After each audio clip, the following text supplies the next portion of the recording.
Olasın. Ha uzat. Bak gör deden nətə verir. Ha düzenmeli.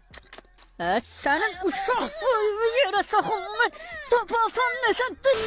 Qabaqda düşən var. Ya şoför üçün kuru qiyatlar çıxmasın deyərsə. Hayda horan keçdi oğu. Çox zirvə ilə gəzmə.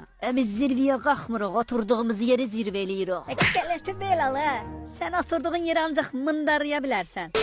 Uş, nə qaşaq pişik daha bəblə. Tiki zadı yumuşaqdır. Vıda. Ağzın soğuma bir şey. Ayma bax da gör nə şirin ne. Elvanlarıma keş bu dəfə. Kaslarını tapasın. Ağazer. Ay başımda ağaza. Ha bu çox padoş da elə bir. Sıfatı sırtılıb. Sağ. Ay dəfə.